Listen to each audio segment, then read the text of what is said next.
Hello दोस्तों, कैसे हैं आप सब। I hope you all are doing good. और मैं बता दूं, मैं भी ठीक हूँ। 15 डेज, लास्ट के 15 डेज आपको किस तरीके से पढ़ना है और उसके बारे में मैं वीडियो बनाने जा रहा हूँ। इतनी जल्दी क्यों बना रहे हो भाई? अभी से पता होगा तभी तो आज से मैनेज करोगे ना कि लास्ट के 15 डेज कैसे पढ़ना है। बोथ ग्रुप दे रहे हो तब भी ये वीडियो आपके लिए काम की है, सिंगल ग्रुप दे रहे हो तब भी ये वीडियो आपके काम के लिए है।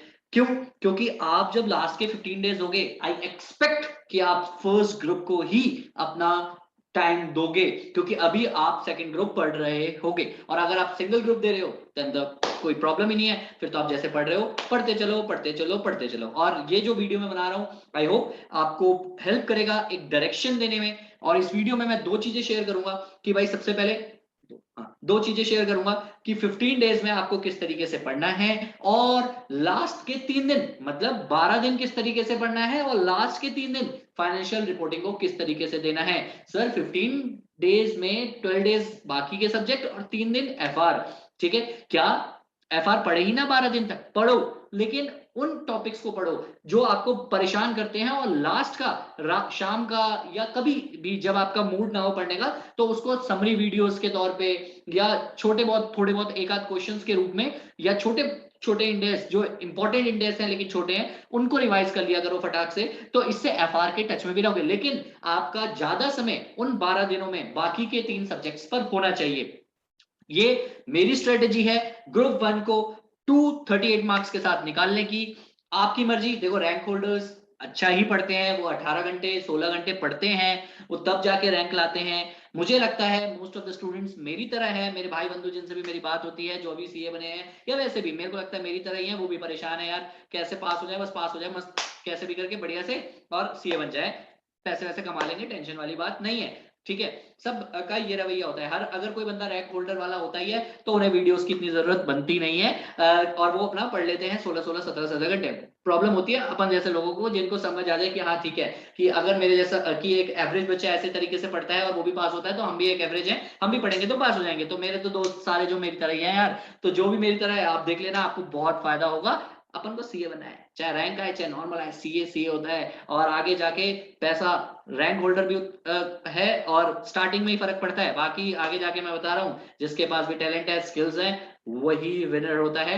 चेक कर सकते हो, बहुत सारे एग्जांपल्स हैं। ये हो गई थोड़ी सी मोटिवेशन सी बनने की।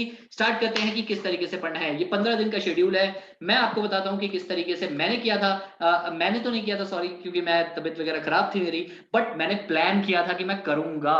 ठीक है, ऑब्वियसली कुछ रीजंस थे तबीयत खराब होना जिसकी वजह से मैं कर नहीं पाया। लास्ट के 2 दिन मेरे को मिले, एक डेढ़ दिन 2 दिन मिला जिसमें मैंने पढ़ा।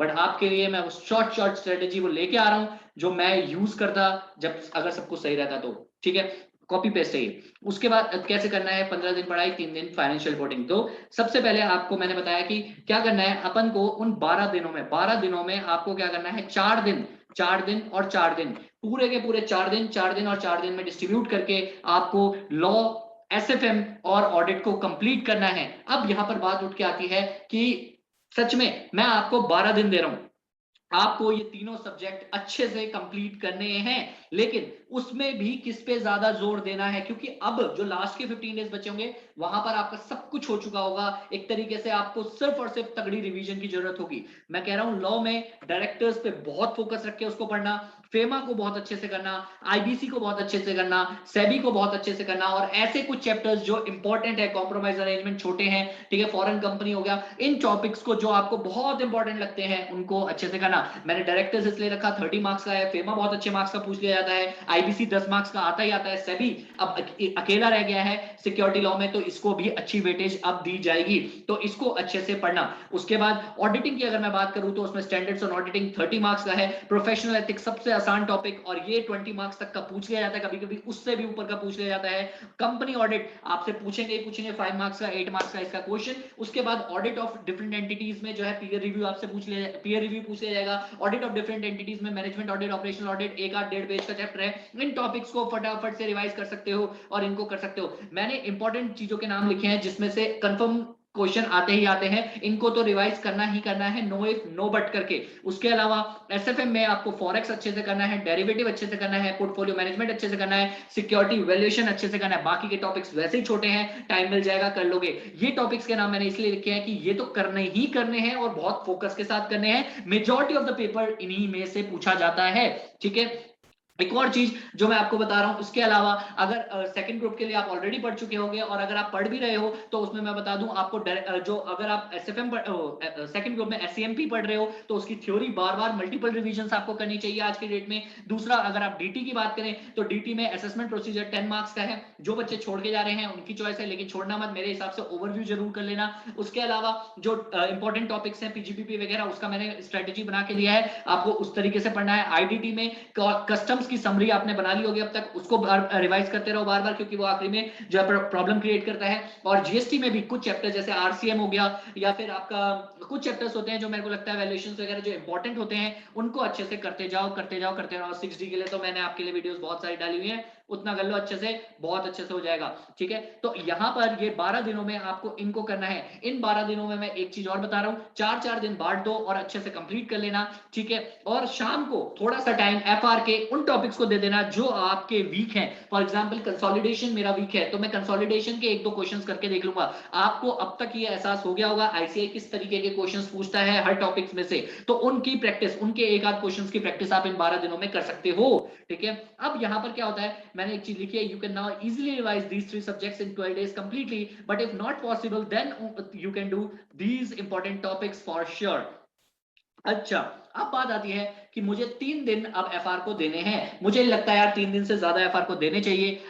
कुछ बच्चे 5 दिन, 7 दिन, 10 दिन, 15 दिन से पढ़ रहे होते हैं, मुझे नहीं लगता, क्योंकि बाकी के सब्जेक्ट्स भी उतने ही इंपॉर्टेंट है। और एफआर एक ऐसा सब्जेक्ट है जो आपको अच्छे मार्क्स दे देगा, लेकिन उसको इतना ज्यादा भी टाइम मत देना कि आप बाकी के सब्जेक्ट को नजरअंदाज कर दो, क्योंकि ऑडिट और लॉ आपको परेशान कर सकता है अगर बहुत ज्यादा गैप आ गया तो। इसलिए मैं बोल रहा हूँ 3 दिन बहुत है, मोर देन सफिशिएंट है। क्योंकि बाकी देखो ना यार, डीटी जैसे बल्कि सब्जेक्ट में 1.5 डे मिल रहा है, एफआर और डीटी अगर आप देखो तो सेम पैमाने पे आते हैं एक तरीके से। तो 3 दिन यहां पर दे रहा हूं मैं और वहां 1.5 डे है, तो आप समझ सकते हो ना कि 3 दिन ज्यादा ही हुए, डबल मिल गया एक तरीके से आपको, ठीक है। तो फर्स्ट डे मैंने क्या सोचा था, मैं क्या क्या करूंगा, देखो ये आपको बड़ा लग रहा होगा सोचने में जब मैं बोलूंगा, लेकिन ये सारे टॉपिक मैंने 1.5 डेज में करे थे। तो अगर मैं कर सकता हूं तो आप कर सकते हो, और आपको करना पड़ेगा। और मेरे जैसे बहुत होंगे यार जो 1.5 डेज में ही करके जाते होंगे इन टॉपिक्स को भी। कुछ ना कुछ रीजन सबके साथ होते हैं, प्रॉब्लम सबके साथ चलती है कुछ ना कुछ। कुछ लोगों को ऑडिट और लॉ में इतना वो नहीं आता कि वो छोड़ ही नहीं पाते, कहते हैं यार मैं 1 से 2 दिन में ही एफआर करूंगा, मेरे को बाकी का ऑडिट और लॉ ही अच्छे से करना है। तो इसलिए बोल रहा हूं ज्यादा प्रॉब्लम नहीं आएगी, जो भी बोलूंगा वो सुनने में ज्यादा लगेंगे, क्योंकि इंडेक्स नंबर्स में बहुत ज्यादा है, नंबर्स में बहुत ज्यादा है, बट वैसे बड़े बड़े इंडेक्स कुछ ही टॉपिक्स के हैं, ठीक है। तो भाई फर्स्ट डे मैंने सोचा था सबसे पहले अर्ली मॉर्निंग में इंडेक्स 1 से स्टार्ट करूंगा। क्यों? इंडेक्स 1 एक बेसिक सा इंडेक्स है और लोग इसको इग्नोर कर देते हैं, बट ये अच्छा इंडेक्स है। आपसे इसमें से कुछ ना कुछ पूछे ना पूछे। जो शेड्यूल 3 है, यहाँ इंडेक्स 1 का मतलब हो गया अलॉन्ग विद द शेड्यूल 3, तो फॉर्मेटिंग स्टार्टिंग से ही याद रख लेना, क्योंकि फॉर्मेट बहुत काम आएगा। तो इंडेक्स 1 को अलॉन्ग विद द शेड्यूल 3 मैंने इसको सोचा था कि मैं इसको कंप्लीट करूंगा, और इस तरीके से मैंने किया भी था। ये मैंने हालांकि 1.5 डेज में किया था, मैं 3 डेज में आपको बता रहा हूँ, ठीक है। तो मैंने सबसे पहले शेड्यूल 3 के साथ इंडेक्स 1 को किया था, क्योंकि वो एक बेसिक है, ठीक है। उसके बाद मैं एसेट्स वाले उस इंडेक्स पे गया था जिसमें मैंने 16 किया था। ये बहुत ही आसान इंडेक्स है, बड़ा इंडेक्स है, और टॉपिक में बड़ा है तो इतना बड़ा नहीं है, मीडियम कह सकते हैं, और ये पूछा ही जाता है एग्जाम में ज्यादातर। उसके बाद मैंने 36 किया था, उसके बाद मैंने 38 किया था इंटेंजिबल एसेट्स, उसके बाद 10, ये छोटे छोटे इंडेक्स की लड़ी लगा दी थी, जिससे कि मेरे को ना फीलिंग आए कि यार मैंने बहुत सारे इंडेक्स कर लिए, क्या बात है। 105 मैंने कर लिया था, उसके बाद 40 किया मैंने, 41 किया, 34 किया, 105 दो बार आ गया सॉरी, उसके बाद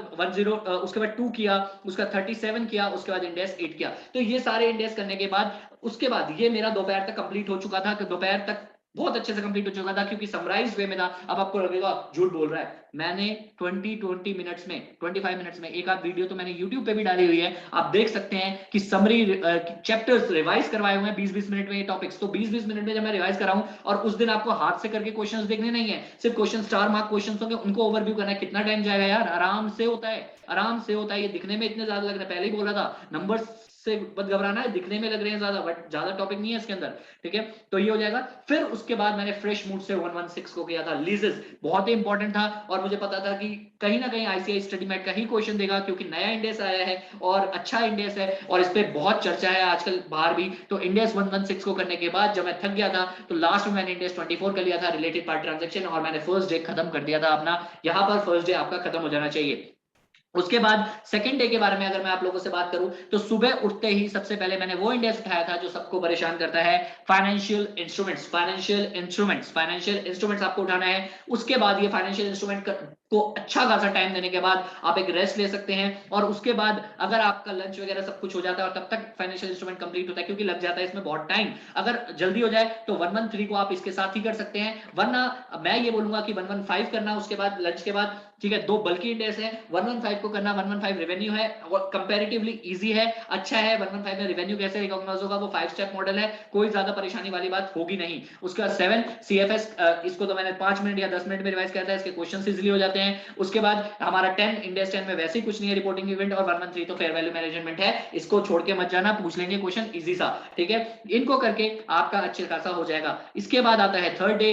थर्ड डे में आपको बिजनेस कॉम्बिनेशन एंड कंसोलिडेशन करना है। थर्ड डे इसलिए बोल रहा हूं क्योंकि एग्जाम से एक दिन पहले करवा रहा हूं, क्योंकि इंपॉर्टेंट टॉपिक है, कई बार फर्स्ट क्वेश्चन ही कंसोलिडेशन का आ जाता है, इसीलिए इसको एग्जाम से एक दिन पहले करोगे और बहुत अच्छे से होगा, बहुत ही ज्यादा कॉन्फिडेंट रहेगा। और मैं तो कहता हूं इस 12 दिन में भी ना कंसोलिडेशन और फाइनेंशियल इंस्ट्रूमेंट पे और 115 और 116 पे, इन 4 इंडेक्स पे और जो है फोकस रख के, 4 नहीं एक और बता रहा हूं 102, इन 5 इंडेक्स पे अच्छा खासा फोकस रख के इनके क्वेश्चंस रिपीट जो है थोड़े बहुत क्वेश्चंस अच्छे क्वेश्चंस करते रहना उन 12 दिनों में भी, तो आपके कमांड और बनती जाएगी। बिजनेस कॉम्बिनेशन कंसोलिडेशन करने के बाद आप थक जाओगे, लंच ले लोगे। उसके बाद इंडेक्स 20 गवर्नमेंट ग्रांट बहुत छोटा सा है, 102 very easy, very easy. ICI ditto copy paste question उठा के दे देता है 102 में, और 101 आपका इसमें क्वेश्चन भी ज्यादा नहीं है, एक ही क्वेश्चन या 2 क्वेश्चन होंगे, उसको करके आप जो है इजीली कर सकते हो फर्स्ट टाइम एडॉप्शन का क्वेश्चन। उसके बाद एग्जाम का दिन आ जाएगा। एग्जाम के दिन जल्दी उठना, फ्रेश मूड से उठना, मेजॉरिटी ऑफ द टॉपिक्स आपके कंप्लीट हो चुके होंगे, इंडेक्स 19 करना। अब पेपर वाले दिन मैंने वो टॉपिक रखे हैं जो सड़े हुए टॉपिक्स हैं, जिनको बच्चे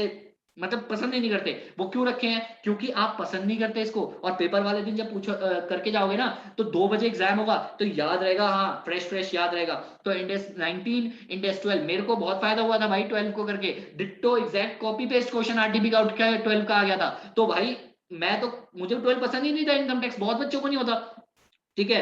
तो वो डिट्टो क्वेश्चन उठ के दे दिया था उन्होंने 12 का, 19 का उन्होंने स्टडी मैट का क्वेश्चन दिया था यार, ठीक है। तो मैं यही कह रहा हूं कि आप ऐसे सड़े हुए टॉपिक्स कर सकते हो एग्जाम वाले दिन, रेस्ट आपकी चॉइस है। 21 फॉरेन एक्सचेंज का भी मुझे नहीं पसंद तो मैंने उस दिन किया था। ईपीएस वाला टॉपिक 33 बड़ा टॉपिक था, उतने अच्छे से मैं करके नहीं गया था क्योंकि मेरे को कहीं ना कहीं बहुत ज्यादा बल्कि हो गया था मेरे पास, तो समझ सकते हो 1.5 या 2 दिन थे, तो मुझे तो कहीं ना कहीं कुछ तो लीनियंसी दिखानी थी, तो मैंने 33 में दिखाई थी। आप इसको कवर कर सकते हो। 108 छोटा सा टॉपिक है ऑपरेटिंग का, इसका क्वेश्चन उठ के आ जाता है सेम, तो इसको आप कर सकते हो। लास्ट में जाते जाते एक बार एनालिसिस ऑफ फाइनेंशियल स्टेटमेंट के क्वेश्चंस को ओवरव्यू कर लेना, क्योंकि इसमें समरी है बाकी पूरे का पूरा उसकी, और बाकी इसको कहीं नहीं भी करोगे तो भी चलता है, लेकिन इसको ओवरव्यू जरूर कर लेना, 10 मिनट लगा के ही कंप्लीट हो जाएगा, ठीक है। अब यहां पर सबसे इंपॉर्टेंट बात जो मैं आप लोगों को कहना चाहता हूं और मुझे लगता है बहुत इंपॉर्टेंट है, सिर्फ और सिर्फ इंपॉर्टेंट मार्क क्वेश्चंस को करके देखना। रिटर्न करने की जरूरत अगर आपको लगे तो लिख के करना, नहीं तो ओवरव्यू कर लेना, दैट्स इट। क्योंकि अगर आपको इंडेक्स अच्छे से आता है, आपने प्रैक्टिस इतनी ज्यादा कर ली होगी, मुझे लगता है लास्ट के बच्चे, मुझे नहीं लगता लास्ट में बच्चों को जो है इतना ज्यादा रिटर्न प्रैक्टिस करनी चाहिए, मेरे को नहीं लगता। बाकी आपकी जैसे चॉइस है, आपका जो वर्क करता है प्लीज उसको फॉलो करिए, ठीक है। उसके बाद हाँ, छोटे छोटे कॉन्सेप्ट्स जो होते हैं वो मिस हो जाते हैं, जिन पे क्वेश्चंस नहीं है तो उसको मिस मत करना, आईसीएनआई क्वेश्चन फ्रेम कर लेगा तो प्रॉब्लम हो जाएगी। उसको कॉन्सेप्ट्स को अच्छे से पढ़ के जाना, जो भी जिन भी टीचर से आपने क्लासेस ली हैं या अगर खुद से भी किया तो स्टडी मैट के हिसाब से। उसके बाद सबसे पहले आपको समराइज्ड वे में इंडेक्स को की थ्योरी को या कॉन्सेप्ट्स को पढ़ना है, सोचना है कि इंडेक्स ये बोलता है। उसके बाद आपको क्वेश्चंस को ओवरव्यू करना है। उसके बाद important mark questions RTP MTP और पास्ट पेपर्स के आपको साथ में देखने हैं तो साथ में देख लीजिए, अलग अलग देखने हैं अलग अलग देख लीजिए, अगर आपने साथ में देखने हैं तो साथ में देख लीजिए, कोई दिक्कत नहीं है, मैंने साथ में देखे थे, ठीक है, कि फटाफट से साथ में देख लेता हूं। उसके अलावा एक सबसे इंपॉर्टेंट टिप मुझे लगता है एफआर के लिए इस बार जो कारगर हो सकती है, 2 अटेम्प्ट से एफआर का पेपर बहुत इजी आ रहा है, कॉपी पेस्ट आ रहा है बुक से। अब यहां पर आपका माइंड एक गेम खेलता है जो परेशान करता है बच्चों को कि इस बार अगर एफआर मुश्किल आ गया तो, क्योंकि एफआर पे आईसीआई ने अब तक टेस्ट नहीं किया है। तो मैं एक चीज सिंपल सी बताता हूं जो मुझे लगता है सच है और वो रियलिटी में होती है। इंडेक्स में इंडेक्स के बाहर से आपसे कुछ भी नहीं पूछा जाएगा। अगर आपने इंडेक्स अच्छे से पढ़ लिए हैं, आपको मुश्किल क्वेश्चन को भी सॉल्व आप कर सकते हो। और हाँ, मैं फिर बोल रहा हूं, नए क्वेश्चंस और मुश्किल क्वेश्चन देख के छोड़ मत देना। मैं फिर से बोल रहा हूं, छोड़ मत देना, लिख के आना जितना भी उस इंडेक्स का समझ आता है, उस इंडेक्स का आता है, क्योंकि आपको स्टेप वाइज मार्किंग मिल जाएगी और अच्छे मार्क्स आ जाएंगे अगर कोई क्वेश्चंस नए फ्रेम हो जाते हैं और बन के आ जाते हैं तो। और अपने दिमाग को दूर रखो कि मुश्किल पेपर पूछ लिया तो क्या होगा, जब पूछेंगे तब की तब देखेंगे। आपका काम है इंडेक्स पढ़ना, ठीक है, इंडेक्स करके जाना, क्वेश्चंस करके जाना। आपके हाथ में जो है उसके बारे में सोचो, जो आपके हाथ में नहीं है कंट्रोल द कंट्रोलेबल्स। दोबारा बोलूंगा, कंट्रोल द कंट्रोलेबल्स। फालतू चीजों पे ध्यान मत देना कि पेपर मुश्किल आ गया तो क्या होगा, नहीं आएगा। अगर आपने अच्छे से इंडेक्स पढ़ रखे होंगे, इंडेक्स से बाहर से नहीं पूछेगा, लॉ से बाहर से नहीं पूछेगा, ठीक है। तो इसी के साथ विदा लेता हूं। आई होप ये वीडियो आपके लिए हेल्पफुल रहेगा। बाय, शब खैर, all the best, take care of yourself and your family, good bye.